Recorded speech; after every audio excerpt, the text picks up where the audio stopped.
pleno século XXI, inteligência artificial explodindo, caso da NVIDIA agora passou os 3 trilhões, né, em valor de mercado, a projeção é que até 2030 seja 10 trilhões. Recentemente, na semana passada, o CEO deles falou que a gente está só começando essa era, a gente está passando por uma nova revolução industrial.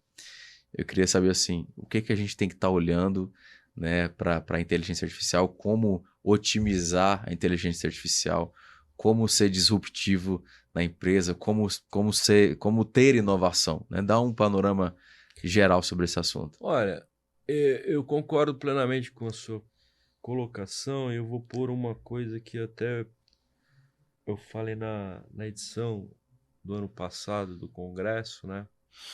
Inclusive só fazendo vai ser 17 e 18 agora de setembro, o Sim, sim, Congresso, na Anshan. sim. Depois a gente vai falar mais com Vamos detalhe. sim.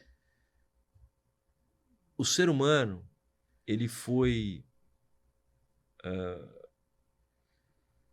capacitado para responder, né? Sim. Então até agora, por uma linha de marco, a gente foi capacitado para responder necessidades, situações, e tal. Agora, o ser humano, ele tem Perguntar. que se qualificar para saber perguntar. Ah, O que perguntar e como perguntar. E aí, tem saído alguns artigos que está tendo uma redução significativa do etarismo. Por quê? O cara que é mais sênior, ou seja, tem mais vivência, não é que ele é melhor ou pior. Ele tem mais vivência e as corporações estão entendendo que esses profissionais têm uma qualificação melhor para saber o que perguntar e como perguntar. Porque você faz uma análise assim bem simples para todo mundo entender o que a gente está falando. Antigamente, você tinha que fazer um trabalho, você ia numa biblioteca e pegava vários livros, lia, pegava, condensava e gerava aquele corpo de conhecimento que você tinha que gerar. sim. Com inteligência artificial, você imagina que você faz um questionamento e aquele questionamento ele vai buscar em bilhões de documentos, de banco de dados. É uma coisa assim exponencial. Só que se vocês fizerem um teste, você pergunta de um jeito e pergunta a mesma coisa de outra forma, a A resposta resposta é vem diferente. diferente. Isso. Então, o primeiro passo é saber o que perguntar e como perguntar. E aí vem o terceiro, que é o mais complicado, é interpretar a resposta. Entendeu? E aí que começa a coisa ficar complexa. Você saber se aquilo lá faz sentido para o seu negócio. Se aquela informação faz sentido.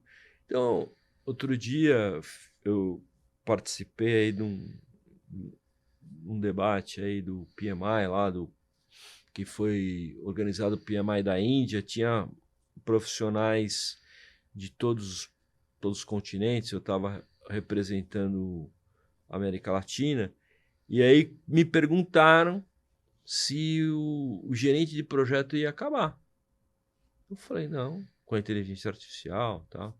Eu falei, não, não vai acabar. A inteligência artificial é uma ferramenta. Ninguém vai negociar com os stakeholders uma mudança de escopo. A inteligência artificial não faz isso. Então, existem algumas falhas de entendimento do papel da inteligência artificial. Se cria um mito em cima de um, de um item e se cria uma situação que aqui, vamos supor, no Brasil, estão querendo regulamentar uma coisa que não tem que ser regulamentada. Ela tem que ser explicitada. Então, vamos supor que algumas... Eu achei interessante, alguns veículos já estão colocando esse documento ou essa informação teve como é que chama? A utilização de inteligência artificial. Sim. Você deixar claro para o consumidor quem é os atores daquele conteúdo. Perfeito. Então tem lá o profissional Pedro tal, aí ele põe mais inteligência artificial. Por quê? O documento base que foi gerado na inteligência artificial, ele não é o documento que o Pedro publicou. Porque o Pedro, como ele tem um conhecimento, ele vai depurar e vai equacionar com objetivo de negócio. Então, eu acho que a gente tem que deixar claro Sim. quem são os atores, mas não achar que isso daí vai tirar... Vai mudar tudo, né? Tirar tudo. todos os empregos e tal. E aí, como é que a gente faz hoje para ser 2024, para a gente ter empresas e ser empresas inovadoras e disruptivas nesse cenário que é totalmente diferente de 10 anos atrás, por exemplo? Olha, eu vejo assim, eu acho que esse roteiro que a gente está falando, Uhum. eu vou dar um exemplo que eu falo para minha sobrinha. Ela faz música, né? Sim. Lá atrás, quando você fazia música, qual era o seu objetivo? Primeiro objetivo, eu tenho que participar de uma banda. Sim. Aí depois as coisas foram evoluindo. Eu tenho que participar de uma campanha, fazer um jingle. Sim. Né? Sim. Aí as coisas foram evoluindo, eu falo para ela, foca em gamers. Os jogos têm música. Legal. Então, é uma visão legal. Falei, foca nisso. Hoje, o maior mercado, um dos maiores mercados que tem é gamers. E os gamers têm música. Então, se você fazer música para um game... É um oceano azul, né? Ninguém tá olhando para isso. Você tá lá. Então, você fala assim, ela deixou de fazer música? Não. Só que é o seguinte, ela não tá nos anos 70, banda, ela não tá nos anos 90 de jingle, ela tá nos anos 2024. Porque fazer música para game. É onde que vai ter. E aí não quer dizer que ela vai fazer música para game, mas as músicas dela vão estar no Spotify, vão estar em todas as plataformas. Não é verdade? Então, é isso que a gente tem que entender a sua entrega e como se encaixa no mundo, no contexto. Então, eu acho que a gente tem que entender que se a gente fizer essa analogia, vou dar um exemplo. A gente tem esse programa de eficiência e inovação, e aí a gente fez um mapa de calor do tipo de projeto e quais as tecnologias que acabam embarcando para aquele tipo de projeto. Então tem o projeto simples, o complicado e o complexo, né? Fazendo uma analogia aí de tipo de projeto. Às vezes um projeto simples ele demanda um BI, uma coisa mais simples, Power BI, você vai lá, faz lá, põe, beleza, resolveu pra caramba. Um complicado, você já vai pegar um grau de automação, põe um robô, alguns RPA, alguma automação. E um complexo, aí você vai utilizar de inteligência artificial. Perfeito. Então, você saber o que utilizar E vê só, eu não estou falando de segmento, eu não estou falando de empresas, eu sempre gosto de falar, a gente está falando de processos e tipo de processo. Então você pode ter numa empresa esses tipos de processos. Né? E aí você vai equacionando. Agora, não adianta você pegar, fazendo uma analogia, o cara que nunca dirigiu, você dá uma Fórmula 1 para ele. Com certeza. Você pega um processo simples e põe uma inteligência artificial. Você está gastando dinheiro onde não precisa. Sim. Então, é esse ponto que a gente tem que ficar atento. Você acha que hoje, então, a inovação é muita na parte processual? Na verdade, uma vez eu fiz um slide que bem assim, a base o DNA das empresas, conforme eu falei, são os processos. Sim. Aí, no segundo nível, é a tecnologia, tá? Então, você tem machine learning, RPA, E naquela época, o terceiro nível era o metaverso, que hoje virou inteligência artificial. Sim. Então, o que eu falei já, contextualizei, você tem que ter a casa arrumada para você utilizar a tecnologia. Sim.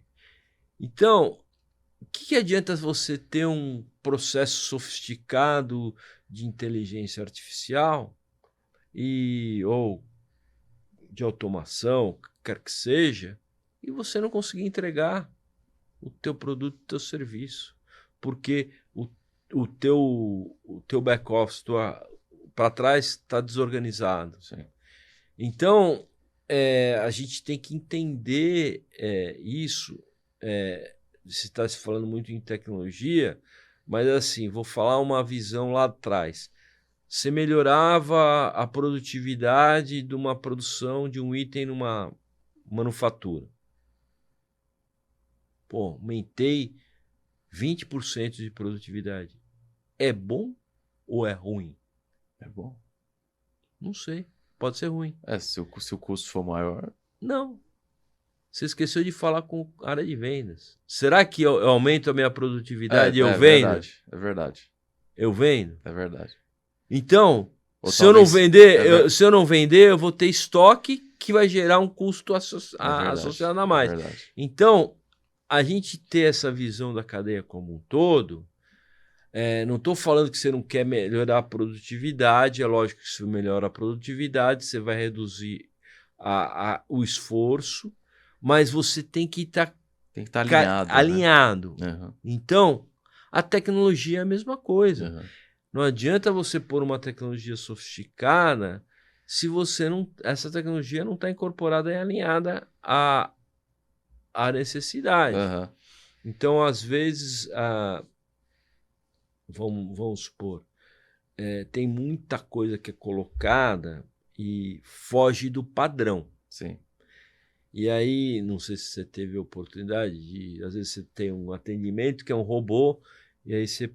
Mas eu quero isso. Aí ele responde uma outra coisa. Mas eu quero isso. É padronizado. Né? Tem um padrão. Então, tem algumas organizações que já entenderam isso, e dentro desse processo de atendimento automatizado, que, vamos dizer, pega 80% das demandas, ele já põe uma opção. Você tem a gente tem essa solução para você. Sim. Você deseja uma coisa específica? Aperte 3, sei lá, X, número tal. Aí já cai para uma pessoa. Sim. O que você fez? Você utilizou a tecnologia para resolver a grande parte dos seus problemas. E depois entra a parte humana. E a grande parte não vai precisar entrar uma pessoa. Sim. Você reduziu o impacto de ter pessoas. Com certeza. Trabalhando. Mas você vai ter uns 20%, uma analogia suposta, 20% que vai ter que falar, porque a minha característica é assim, eu tenho como fazer isso só tal data. Então, é isso que a gente tem que entender. Como aplicar e entender a necessidade de negócio, a necessidade vital do cliente.